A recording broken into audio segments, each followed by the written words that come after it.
Hello all, welcome to Meenakshi blogs. అందరు ఎలా ఉన్నారు?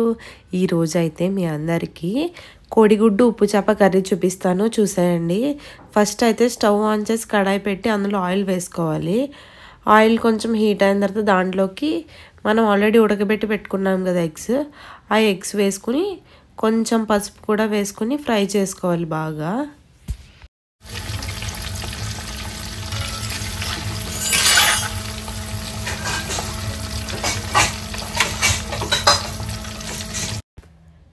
ఎగ్స్ అన్నీ ఫ్రై అయిపోయినాయి కదా, ఇప్పుడు ఇవన్నీ ఒక ప్లేట్లోకి తీసుకోవాలి.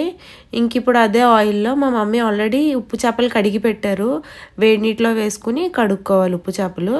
అలా కడిగి పక్కన పెట్టిన ఉప్పు చేపలు కూడా వేసుకుని అదే ఆయిల్లో ఫ్రై చేసుకోవాలి అవి కూడా.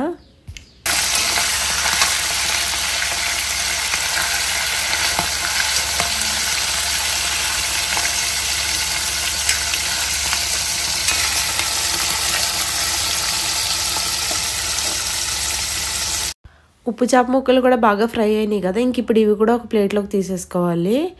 ఇంక ఇప్పుడు మళ్ళీ మనం అదే ఆయిల్లో ఆల్రెడీ కట్ చేసి పెట్టుకున్నాం కదా ఉల్లిపాయ పచ్చిమిర్చి, అవి కూడా వేసేసుకుని బాగా ఫ్రై చేసుకోవాలి ఆనియన్ గోల్డెన్ కలర్లోకి వచ్చేదాకా.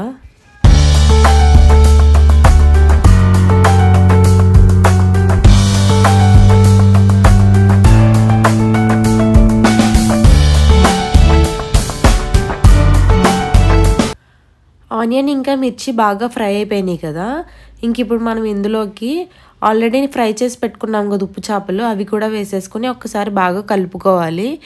ఇంక ఇప్పుడు ఇందులోకి ఒక 2 టేబుల్ స్పూన్స్ కారం, ఒక 1/2 టీ స్పూన్ పసుపు అండ్ అలానే ఒక 1/2 టీ స్పూన్ సాల్ట్ కూడా వేసుకోవాలి.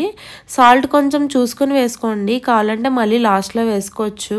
ఎందుకంటే ఇవి ఉప్పు చేపలు కదా, మళ్ళీ వాటర్ వేసి మనం ఉడికించుకునేటప్పుడు సాల్ట్ ఎక్కువైపోద్ది, సో చూసుకుని వేసుకోండి. ఇంకొక 1/2 గ్లాస్ వాటర్ కూడా వేసుకుని మళ్ళీ ఒక్కసారి బాగా కలిపేసుకోవాలి.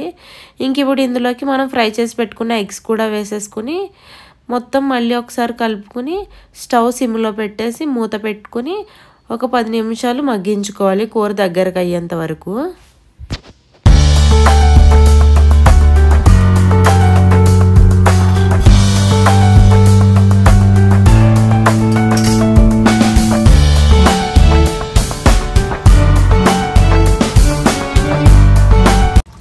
మన కర్రీ అయితే ఇంక ఇప్పుడు దగ్గరకు అయిపోయింది కదా, మనం ఇందులోకి కట్ చేసి పెట్టుకున్న కొత్తిమీర కూడా వేసేసుకొని స్టవ్ ఆఫ్ చేసేసుకోవడమే. చూసారా ఎంత ఈజీగా ఉందో కోడిగుడ్డు ఉప్పు చేప కర్రీ. మీరు అందరూ కూడా ట్రై చేయండి. అండ్ అలానే మీలో ఎవరైనా కనుక ఫస్ట్ టైం మన ఛానల్ని చూస్తే మన ఛానల్ని లైక్ చేయండి, షేర్ చేయండి, సబ్స్క్రైబ్ చేయండి, ఇంకా మంచి మంచి కమెంట్స్ పెట్టండి. Okay all, bye bye, take care, see you in the next video.